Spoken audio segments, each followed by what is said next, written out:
Dab Dab was terribly upset when she found we were going away.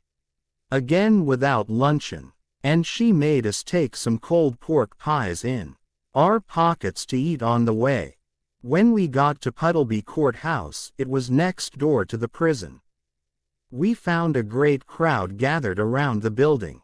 This was the week of the assizes, a business which happened every 3 months, when many pickpockets and other bad characters were tried by a very grand judge who came all the way from London.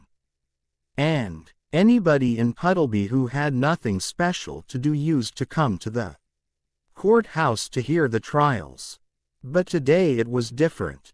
The crowd was not made up of just a few idle people. It was enormous. The news had run through the countryside that Luke the Hermit was to be tried for killing a man, and that the great mystery which had hung over him so long was to be cleared up at last. The butcher and the baker had closed their shops and taken a holiday. All the farmers from round about, and all the townsfolk, were there with their Sunday clothes on, trying to get seats in the courthouse or gossiping outside in low whispers. The high street was so crowded you could hardly move along it.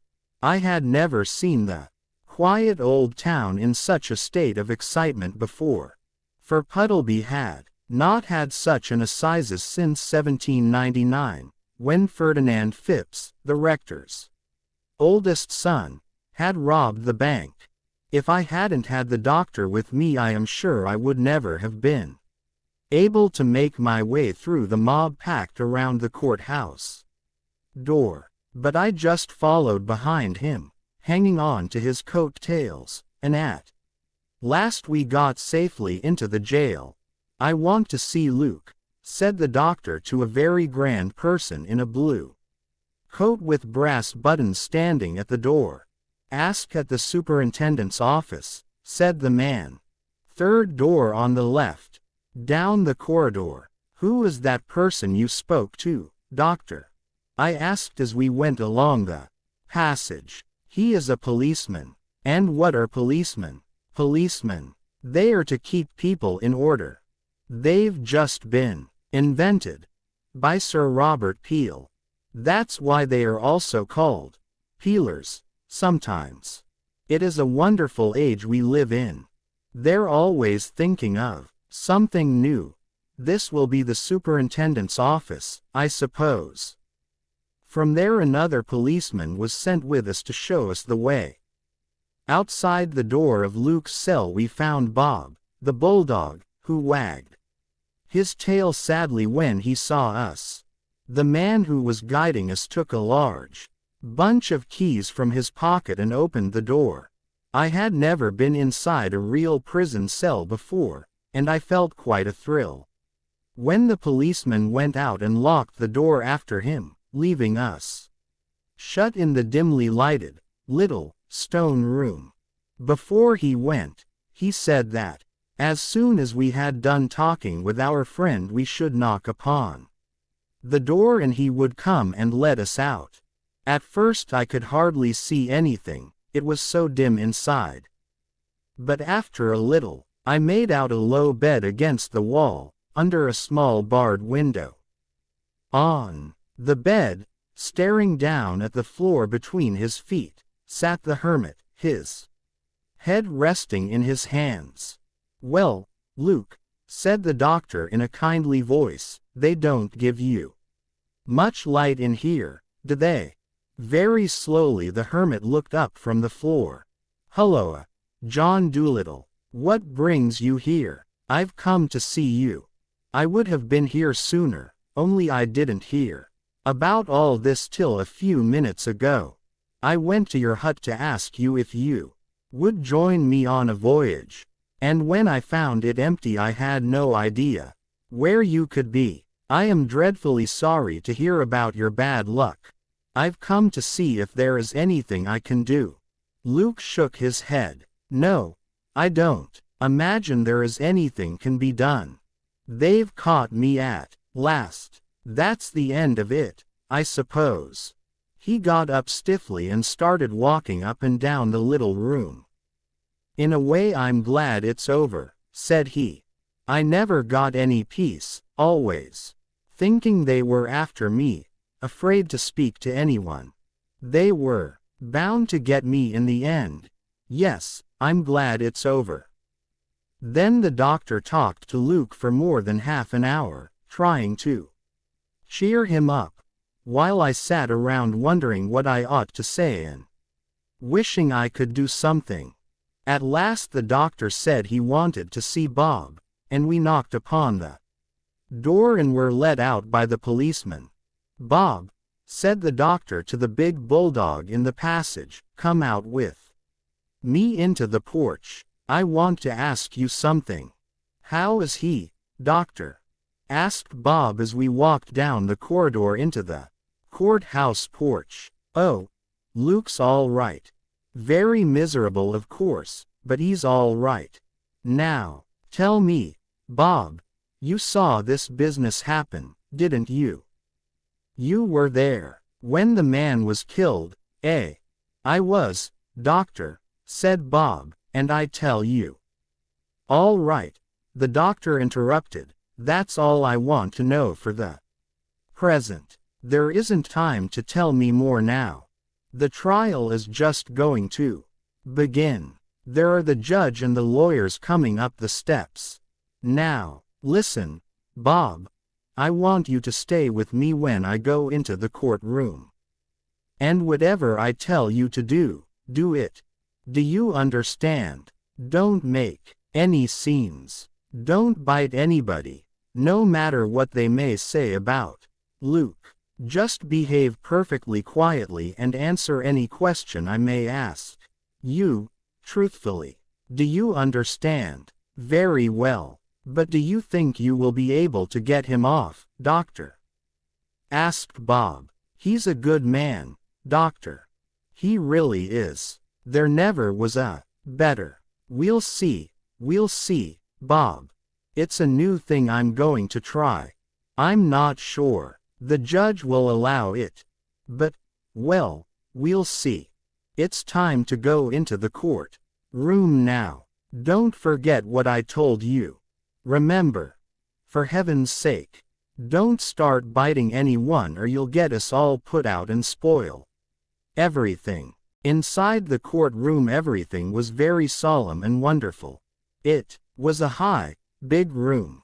Raised above the floor, against the wall was the judge's desk, and here the judge was already sitting, an old, handsome man in a marvelous big wig of gray hair and a gown of black.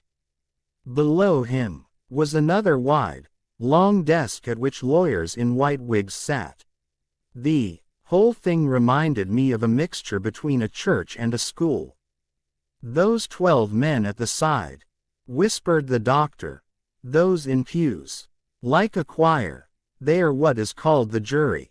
It is they who decide whether Luke is guilty, whether he did it or not. And look," I said, "there's Luke himself in a sort of pulpit thing with policemen each side of him. And there's another pulpit, the same kind. The other side of the room. See, only that one's empty. That one is called the witness box," said the doctor.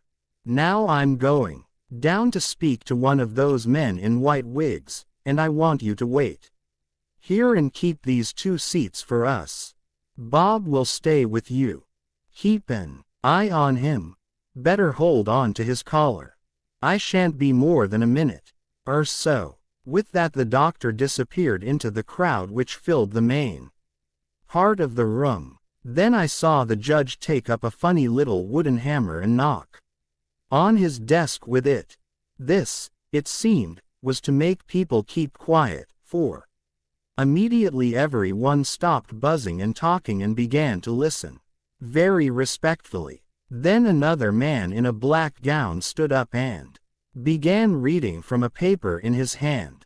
He mumbled away exactly as though he were saying his prayers and didn't want anyone to understand what language they were in. But I managed to catch a few words. Biz, Biz, Biz, Biz, otherwise known as Luke the Hermit, of Biz, Biz, Biz, Biz, for killing his partner with Biz, Biz, Biz. Otherwise known as Bluebeard Bill on the night of the Biz, Biz, Biz, in the Biz, Biz, Biz, of Mexico. Therefore Her Majesty's Biz, Biz, Biz. At this moment I felt someone take hold of my arm from the back, and turning round I found the doctor had returned with one of the men in white wigs. Stubbins, this is Mr. Percy Jenkins, said the doctor. He is Luke's lawyer. It is his business to get Luke off, if he can. Mr. Jenkins seemed to be an extremely young man with a round, smooth face like a boy. He shook hands with me and then immediately turned and went on talking with the doctor. Oh, I think it is a perfectly precious idea, he was saying. Of course, the dog must be admitted as a witness. He was the only one who saw the thing take place. I'm awfully glad you came. I wouldn't have missed this for anything. My hat. Won't it make the old court sit up? They're always frightfully dull, these assizes. But this will stir things.